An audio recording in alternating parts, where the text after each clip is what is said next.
Hello, welcome to this video where we're going to create the reports of the nationality analysis worksheet, and we're going to use the web-based version of Excel. So let's first build this one, the room type analysis by nationality. So I go to my web-based version of Excel, I click on any cell in my hotel data, any single cell, insert, pivot table. This is my first report in the nationality analysis worksheet, so I go to a new worksheet. I double click the sheet name to enter the name.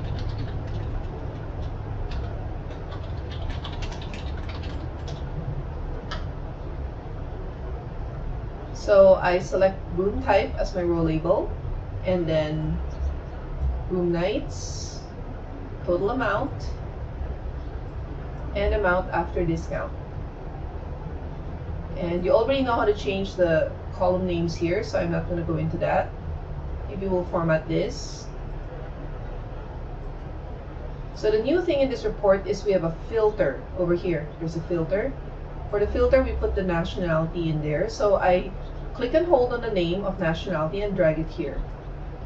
I let go, and here is our filter. When I click on this arrow, it opens a new window, and I can make a selection here. So if I just want to focus on, so I can untick select all, and if I just wanted to focus on bookings from Chinese guests, I can click Chinese, and then I click OK, and there it shows me, it filters on just bookings by Chinese guests.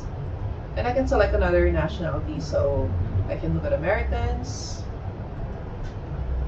And when I'm done with my analysis, I can go back to selecting all of them, and it will show me the overall data.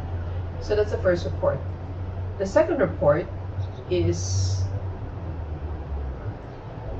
showing the number of bookings by length of stay and by nationality.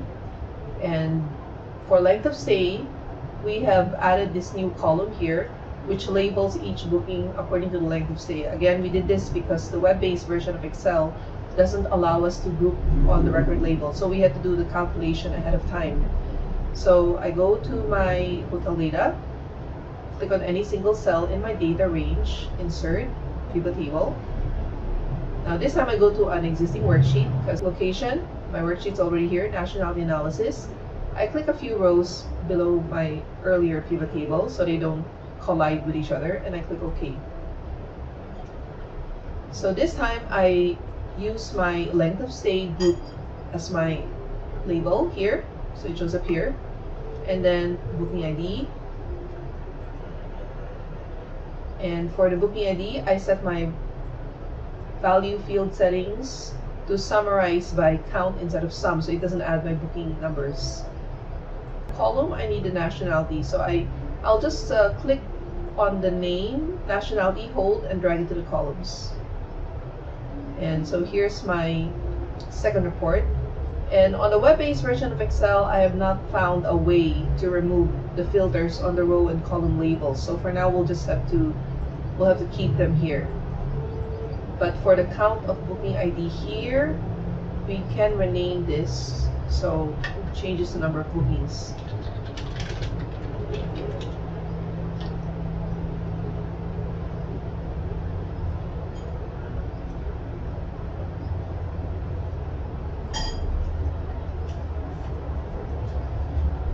Now for the third item on this report, that's going to be a chart. The chart will show the average room spend by nationality. And we're going to label each bar with the amount so that you can see more clearly. So going back to my web-based version, I go to hotel data, click on any cell here in the data range, start my pivot table wizard, existing worksheet, click on location. I go to where I want to insert that new pivot table and click OK. So we need nationality, so I click here. Here's nationality. And then we need the net amount, or the amount after discount, over here. And for the amount after discount, we need to summarize by average instead of sum. So this shows us the average amount spent by each nationality during their stay. Another thing we want to do is we want to sort. We want to sort from highest to lowest average amount. And to do that, we need to click on this arrow here in the row labels. You'll see there's sort ascending and sort descending. If we simply click sort ascending or descending, it's going to sort on the nationality. But we want to sort on the average amount after discount. So we need to go to sort by value. And over here, you can choose which value in the pivot table you want to sort on. And it automatically shows average of amount after discount, which is what we want. So I'll just go ahead and select largest to smallest. So now it shows us that Australians had the highest average room spend. Now let me format this value so that it shows up nicely in our report, in our chart later. And then maybe change my heading here.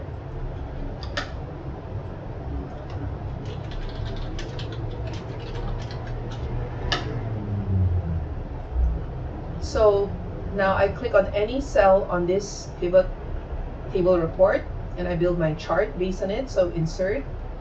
I use a bar chart this time. I use the very first 2D bar, clustered bar. So here's my chart. And because I already sorted on the average room spend, so you'll see that the items in the bar chart are also sorted. So I just make that a bit wider, as wide as my previous reports. Okay, so let's do a bit of formatting here. So we do not want to see the legend and we want to add the labels, right? So I'll go ahead and click here. To get my menu back, you double click. If you don't want to see the menu, you click this arrow. So I click on the chart and then I go back to here, chart. So you'll see all the different labels here. So you already know how to change the title, so I'm not going to show that. We'll probably remove the legend. And then data labels over here. So for the data labels, you want to add it to the outside end. That means to the end of the bar and outside of the bar. So I'll click outside end and it shows you all the data labels here. But that's more or less what you need to do for nationality analysis report.